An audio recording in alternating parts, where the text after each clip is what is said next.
The man will bring him down to the green will be from North Branford, Connecticut in the 00. It's Ernie Bertrand. Hanging out next to him in the Cross Street Properties Kitchen and Bath Showroom 0, it's Seymour, Connecticut's Vin Esposito. Inside row number 2, Toyota of Westport, Northeast Labor Force present the number 82 of Westport, Connecticut's Jay Lozniak. M&N Old School, Emery Sand and Nemensky Plumbing bring us Ashaway, Rhode Island's number 73 of Joe Perry. Next up on our field is the number 16 from Guilford, Connecticut, it's Dave Zemke. Going off in position number 6, driving the number 2, it's Dwayne Knoll from Trumbull, Connecticut. 7th on our field will be the number 3, USS Chowderpot, Berlin, Connecticut's Mark St. Hilaire. Next up, he is the man who sits on top of the points parade. It's the number 47 of Plainfield, Connecticut's Tim Jordan. 9th starting position goes to the number 6, North Windham, Connecticut's Larry Goss. 10th on our field will be the number 13, that is Anthony Macrino from Waterford, Connecticut. 11th starting position goes to the number 19, that is Chandler Eccles from Portland. Next up, we have the number 5. It is Glenn Colvin from Clinton, Connecticut. 13th starter will be the number 7 from Deep River, Connecticut, Ed Field. Next, par 4 Benvenuti Oil, local 2705, bring us Hill, Connecticut's Richard Durante. And starting scratch on the field will be the number 12 Niantic River Transmission, Tom Shea Auto Body for Waterford, Connecticut's Jonathan Avery. And before we go green with the late models, let's head back out to Gary Danko. With third place finisher Danny Fields. Danny, what kind of challenges did you have tonight? It was a good race. I mean, everybody was running tough, right together. Jimmy Warner with the green flag as they come off turn number 4. And we are underway with the Bob Valenti Automall late models.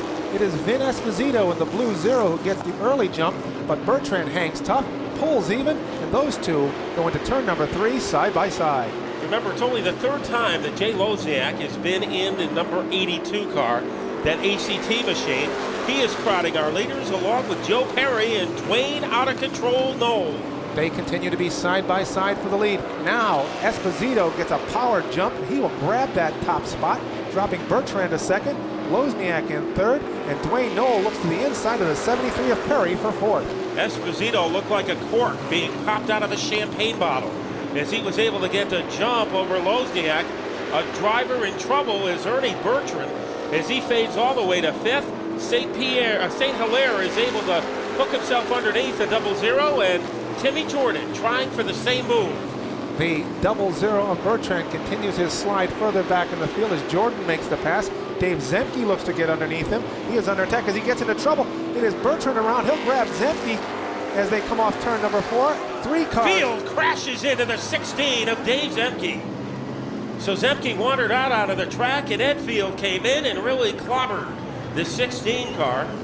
So a lot really happened in the last lap. That 3 car looks to keep up the pace as he has had from the green flag. He gets the jump on Jay Lozniak. He has the lead in turn number 1, but Lozniak looks to pull even off turn number 2. He will do so, and he will move to the lead in turn 3. And Dwayne Knoll is under siege, as on the outside is Joe Perry. Contact. Esposito, Lozniak. Esposito goes around. Everybody able to get by. Zemke slows down to avoid contact. So another night of promise ends in a disaster for Vin Esposito as he gets loose coming out of turn 4. And the man who benefits is the 82 of Jay Lozniak, who holds the lead. Joe Perry sits in the 2nd spot, but he is under siege by the 47 of Timmy Jordan, and Jordan has the 2nd spot as they go into turn 3. Only 2 laps ago, Timmy Jordan was in 6th place. Now he has levitated himself to the runner-up position. Mark St. Hilaire having a good run. He rounds out our top 5, but the battle is at the front. 2 young competitors. Jay Lozniak going for his first career victory, and it is Timmy Jordan finding some room on the bottom. And Jordan looks to get underneath the 82 of Lozniak. Lozniak with the lead. He'll slide up the track. That allows Jordan to run to the inside. Jordan now battles for the spot in turn 3. Looks like Jordan has the leverage as they stomp their way off the corner. Good bite coming off the turn for Lozniak. That is his best turn coming out of 4. Out of 2, however, is a different story as Jordan is pulled even. They are even in turn number 3. Lozniak works to the outside, Jordan to the inside. They will stay side by side. Now it's Lozniak with the bite and the run. He has the lead in turn 1. Well, that turn number 4 has been a beneficiary for Jay Lozniak. Yellow out as a car is pinned against the turn 2 fence. It looks like whom? The 13 of Anthony Macrino around. Okay, Macrino is around in turn number 4, Lozniak and Jordan. It is Lozniak with the early bite, jump, and the lead in turn number 1. And following him is the 73 of Joe Perry. But Jordan takes the attack, and he'll sit in the 2nd spot as they head into turn 3. Battle for 3rd. Perry has a spot, but roaming on the outside, Dwayne Knoll, as they romp off the 4th corner, Dwayne Knoll has exploded into 3rd place. And also working on the outside now is the battle for the lead. Timmy Jordan with the black 47 inches his way out in front of Lozniak on turn number 4. New leader, it's the 47 of Jordan. So Jordan on the outside, that's been his trademark in 2006. Passing on the outside, he did it there to take the lead. Jordan looks to strengthen that lead as he opens up to a car length lead off Lozniak, who sits in 2nd. Dwayne Knoll runs 3rd.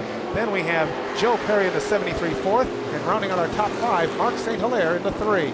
Now the best battle on the track is for 8th place. Here comes Ernie Bertrand, and he is able to scoop underneath Zemke to pick up the spot. Trying to follow him, Vinny Esposito. Remember, Esposito had the lead, lost it, and now he is carving his way back up through the field. And at the front of the field, Tim Jordan has opened up a 2-car length lead off the 82 of Lozniak. Lozniak now looks to hold off the 2 of Dwayne Knoll as Knoll closes up to his back bumper. Then in 4th place, we have Joe Perry, as he has been consistent through the first 15 laps of this race. St. Hilaire, however, sees a little cavity on the bottom. Perry takes it away as they launch their way into the first turn. And St. Hilaire continues to have designs on that 4th position. Now he looks to wedge the number 3 machine underneath the 73 as they go down the backstretch. They're in turn number 3. It is still Perry holding on to the 4th spot. And further up the track, Dwayne Knoll looking for room underneath the 82 of Lozniak. Did not find it on the last lap. St. Hilaire getting underneath Joe Perry. Here comes St. Hilaire into the fresh air of 4th place. Tim Jordan still leads the field with 12 laps left in tonight's Bob Valenti Auto Mall late model feature. 2nd, it's the 82 of Jay Lozniak. In tow, the number 2 of Dwayne Knoll in the 3rd spot. It's single file throughout the racetrack, and Tim Jordan is 11 laps away from win number 5, but maybe the man with the best chance of taking away the victory would be Dwayne Knoll in car number 2. He has looked fast on occasion, but before he can get up to Jordan, he has to figure a way to get around the 82 of Lozniak. The field is stretched out. The best battle on the track right now features the 0 of Vin Esposito, the 6 of Larry Goss, and the 00 of Ernie Bertrand as they battle for position 6 through 8. What a job done by Vinny Esposito. Remember, he was in oblivion a few laps ago, has moved up to the top 6. Bertrand does not have enough for Larry Goss, who is able to turbo his way underneath the 00 car. Just 8 laps left for Tim Jordan. Now a 5-car length lead as Knoll and Lozniak begin the battle for 2nd place. It's Knoll to the inside of the 82, but Lozniak holds him off in turn number 3. Lozniak's strength is coming off the corners. Knoll's strong point is what he can do in the straightaway. So right now that corner handling is giving Lozniak the edge that he needs. And Timmy Jordan is benefiting from the battle going on between Knoll and Lozniak as Knoll looks to line up the 82 machine to try to get underneath him off turn number 4. And right behind them now closing in the 3 of Mark St. Hilaire. So that's where the entertainment is right now between Lozniak, Knoll, and St. Hilaire. Perry also not far away, and they are trying to gang up on Tim Jordan. When he struts across the stripe, he'll have 5 laps to go. Lozniak on the outside. He gets pretty good bite coming off the corners, and he's going to need bite like in a Jaws movie to get close to Jordan. And now Dwayne Knoll will try one more time to slide underneath the 82 machine. He gets even off turn number 4. Will the lap car field present a problem? It does not. It is Dwayne Knoll in 2nd, and here comes Mark St. Hilaire. Perry right behind him.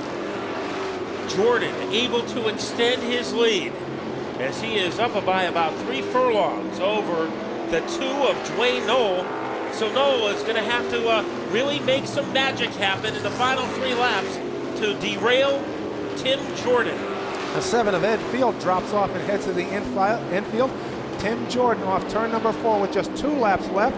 He is chased by the 2 of Dwayne Knoll, who looks to slice into that lead with just 2 laps left. Now it is the 3 of Mark St. Hilaire. He'll look to go underneath the 82 of Lozniak and grab the 3rd spot as they go into turn 3. Lozniak and St. Hilaire side by side in turn 3. Right behind them, the 73 of Perry.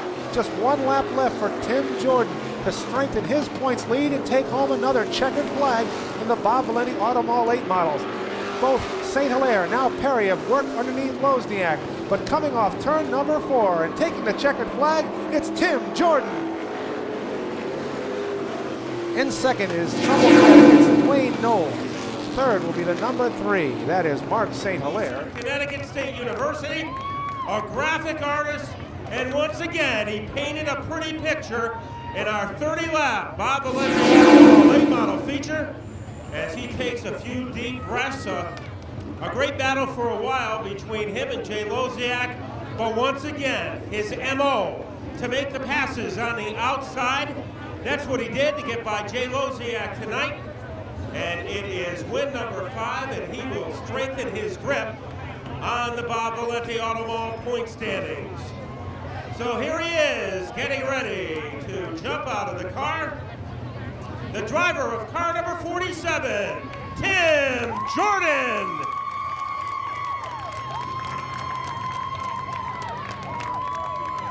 Well, Timmy, you were 6. A caution flag came out.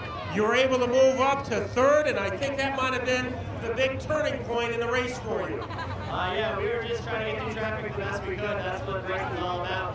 When you're racing on all the faster cars and all the fast cars start at the back. Everybody knows that, and you just got to be really smart and patient when you're coming through traffic. And my uncle Tommy Fox spots, and he gets me through traffic really well. And all the guys working on his car get this thing through traffic pretty well too.